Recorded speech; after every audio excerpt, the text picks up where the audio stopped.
Okay, here we go. I think we are live. I'm hanging out on the back porch just to get some outside time. It's been such a rainy and a cloudy week, and it's a little cloudy today, but the sun is out and it's not raining. So I'm happy to be outside. Um, we're gonna talk through a couple of things today, and I'm mostly just kind of going to give some updates on how life has been here for me. It's been a while since I've done a video and a live video, so I'm just going to start kind of talking about some stuff and things that especially relate to coronavirus and what we're dealing with as far as that's concerned.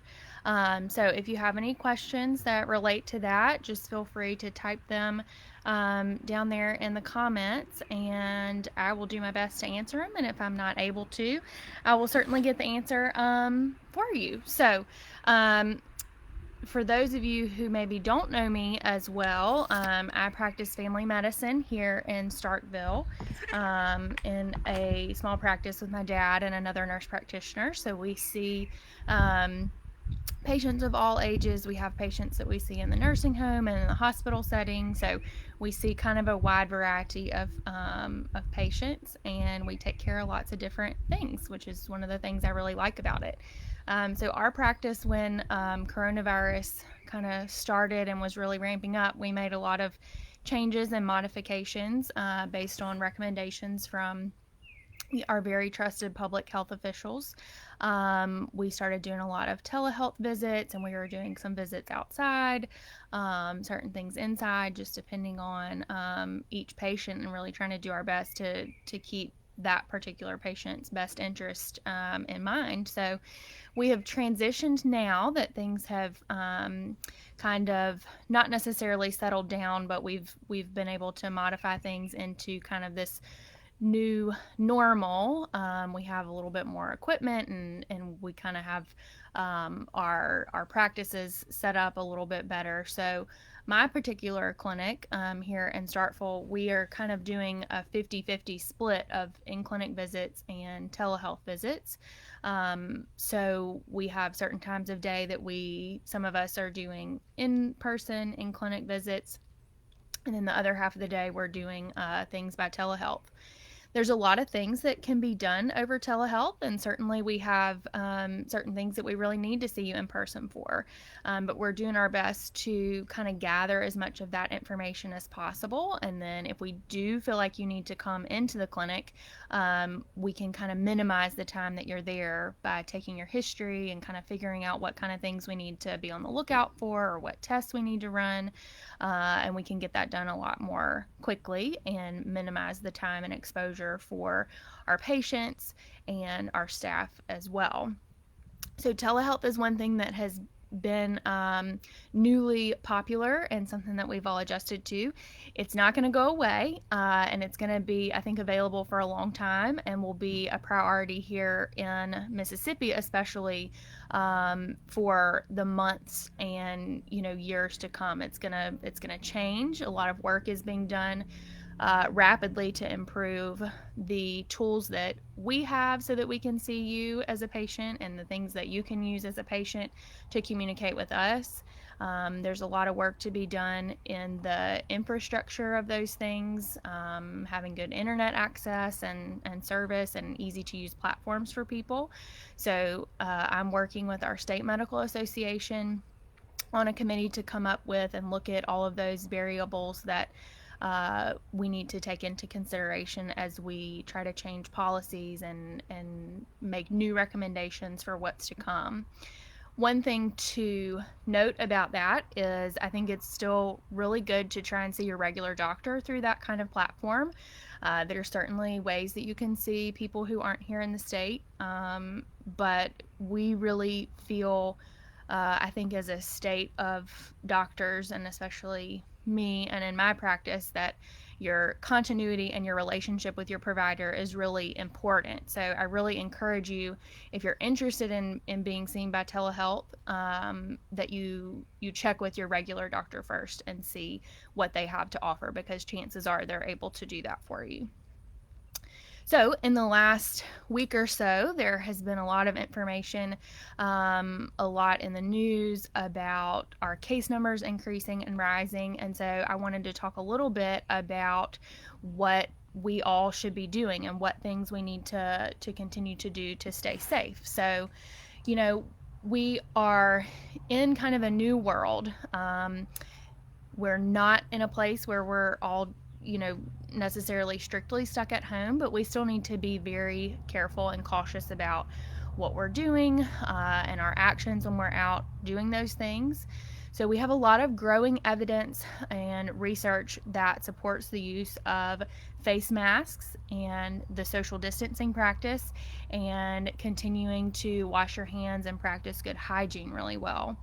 So, those are still going to be the pillars of what we can do as a society, as a community to help protect others. So, obviously, the vulnerable people in our communities and our population are those that are at highest risk for the worst complications from coronavirus.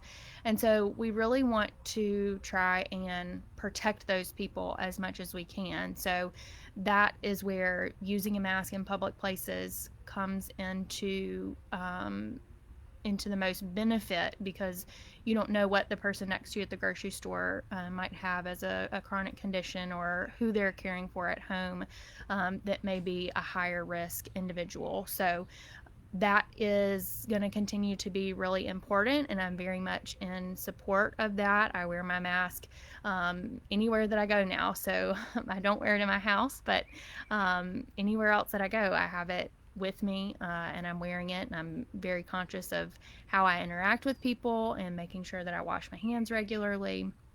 So that's something that I really encourage all of you guys to do as well. There are, some questions people don't necessarily feel sure if they are sick or if they think they've been exposed. So if you are someone that you are starting to feel sick and you're not sure what the symptoms might mean, it never hurts to reach out to your doctor and see someone to talk about those symptoms, talk about your potential for exposures or just your potential risk, and you want to make sure that you do that so you're taking care of yourself and taking care of other people too. So if you think you're sick and you have symptoms, isolate yourself and make an appointment to see your doctor. If you think you've been exposed to coronavirus, or you know that you have been exposed for certain, you should definitely get tested. So that's another reason to make an appointment and see your doctor as well. Now, all of those things are probably a little bit stressful for everybody. I know there's certain days that I feel like I'm going crazy. We're not in what we consider our normal routine and our normal day-to-day lives. So it's natural to feel that way. I see people every day who are struggling with numerous things. Some of them have to do with coronavirus. Some of them are just all the other events that we have going on in the world. So it's natural, and you're not alone to feel that way. The biggest thing I think to understand is coronavirus is not going away anytime soon. So we need to adjust to a new normal, and that's just kind of what we are looking at, especially over the next few months. So I know that it sucks sometimes and it's hard sometimes, but it's here to stay, and we are not going to have a vaccine for it for several more months at a minimum. So we all need to make sure as a community that we're taking care of ourselves and we're taking care of each other. So try to get back into some sort of routine. It's going to, maybe be a little bit different, but, try to practice good sleep habits and make sure you're getting enough sleep.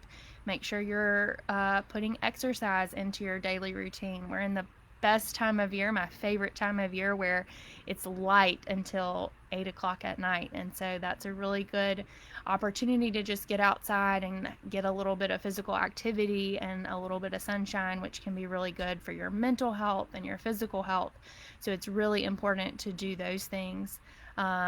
And then just do activities that make you feel happy. So hobbies, or, just time to sit and relax if it's not doing very much and that's what you enjoy, or if you want to watch movies or play games, read books. There's so many things that you can do now to kind of occupy your time in a safe manner that gives you a break and kind of recenters you and re-energizes you. So I really encourage you to still try to make an effort to do those things, but remember to be really cautious. So if you are doing something that you're out and more in public, continue to wear your mask and keep your distance from people. And I think that's what's really going to make the longest term impact and difference in our cases and our illness burden from this, because that's kind of the only thing that we can do now. So I hope some of those tips were helpful. I don't see where I have any questions over here, so I'll certainly stay on the comments and see if anybody has anything that comes up. But I hope that was helpful, and I hope everybody is having a good and restful Saturday. Take a break and then try to get back into that routine, and I hope you guys all stay healthy.